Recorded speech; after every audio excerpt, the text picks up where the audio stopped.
So one final piece that we need to get down in terms of nomenclature before I set you off to do some practice, and that's to start looking at cyclic molecules. So what happens when our atoms form a ring? How do we account for that in terms of nomenclature? And why do we care about cyclic molecules? So some cycloalkanes really have no relevance to things that we do. And that's especially true for very, very small rings. Small rings such as 3 carbons, we call this cyclopropane. While they exist, aren't really that interesting to us biologically. Why not? Well, mainly, we can think of it this way. So these are normal carbons in cyclopropane that are bonded to 4 atoms. So normally when we deal with a tetrahedral carbon,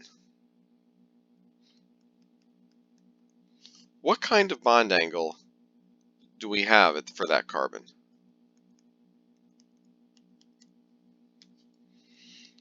Tetrahedral bond angles of 109.5. What are the bond angles in cyclopropane? Well, given the triangular shape, we know that they have to be 60 degrees.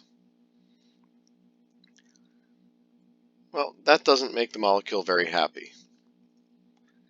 Anytime you basically tell a molecule that it has to be a very, very different bond angle than what it normally is, what it wants to be, that makes the molecule pretty unstable. And so this happens for a lot of different cyclic molecules. A lot of them are not terribly stable because of this difference in geometry. But there's one ring size that is more stable than any other ring size, and that's the 6-membered ring. So we see these in many, many different places in nature. Some pretty important. For example, there's a pretty important class of molecules which is identified as having this structure. So you notice it's not just one ring with 6 carbons, it's 3 6-carbon rings plus 1 5-carbon ring. And this is our base structure, or our skeleton, for any sort of steroid.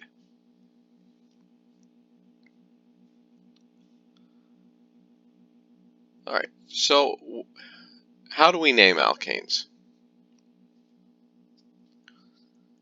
And then does this obviously is going to apply to alkenes, but as we'll see in a few minutes, not to alkynes.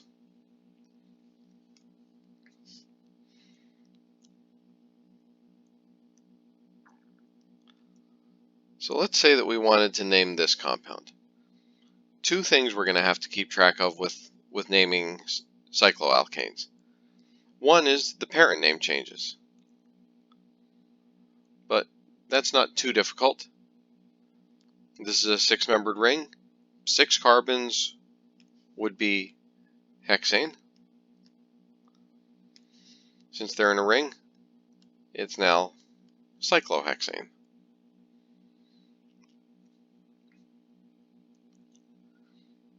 So the more difficult piece just becomes which direction to number it.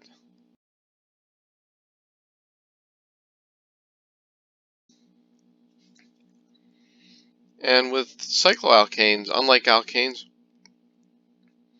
we actually have more choices, because we could think of any carbon as the start of the chain and go in either direction. So where are we going to want to start? Well, probably logically we could think we always want the lowest possible number for our first substituent. Well, that means we could start on one of the carbons that already has a substituent. That would help. So in this case, there's 3 different substituents, or 3 different carbons that all have substituents. So we could start here and go either direction. We could start here and go either direction. And we could start here and go either direction. So with 3 substituents on this ring, unlike before, now we have 6 possibilities. But we're going to try and cover them all. So let's start here and go to the right.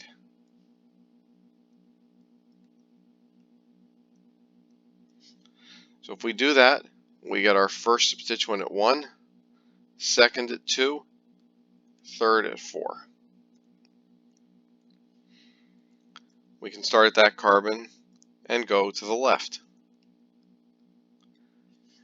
If we do that, our first substituent's at 1, second one is at 4, third one's at 6.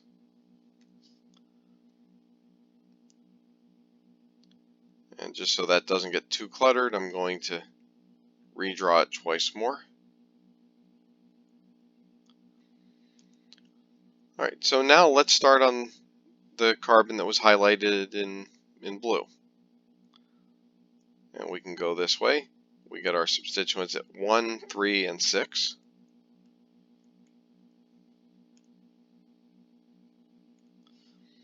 And we can go the other way, which gives us 1, 2, and 5.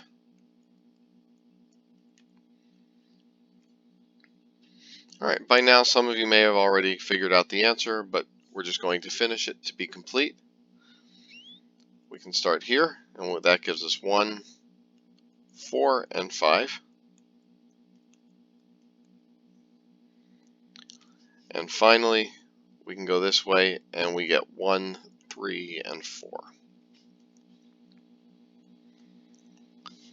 So where's our winner?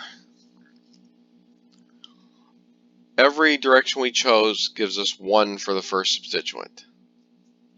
We didn't use any of the other 3 carbons as our starting point, because if we had done that, all of those would have given us 2 or higher as our first substituent. So we didn't even need to look at those.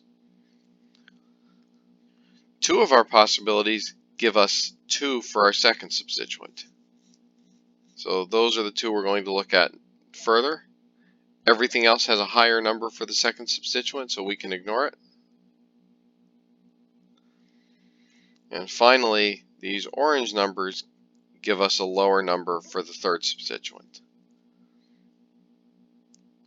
So we now know the numbering system we want for this one is the orange numbers here. And so we can then put in our substituents 1, 2, 4, trimethyl cyclohexane.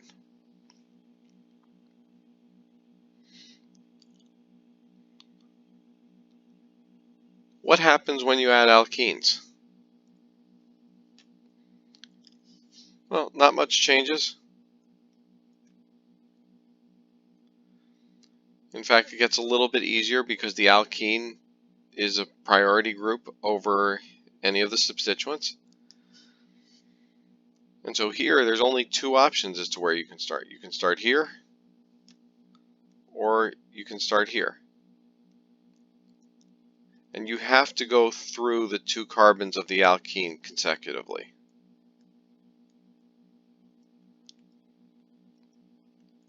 So you couldn't start here as number 1 and go that way.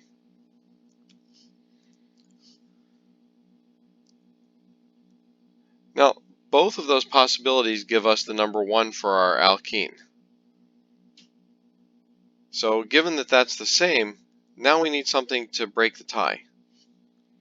And what would we use? Well, the only other thing we have are the substituents.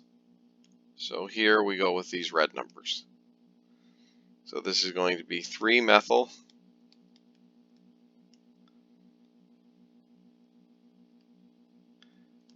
cyclohexane.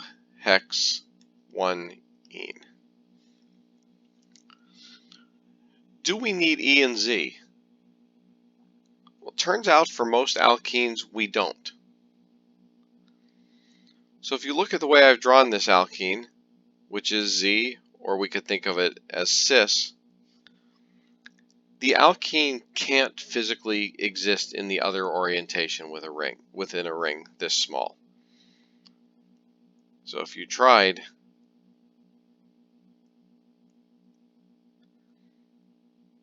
what happens is that these two carbons, which would need to connect, they're too far apart. They can't reach. And so you actually need, to fit a trans double bond into a ring like that, you need a larger ring, typically at least 8 or 9 carbons. And so we just don't see a whole lot of those, and so for the purposes of this course, we're not going to worry about them. And the same thing with cycloalkynes.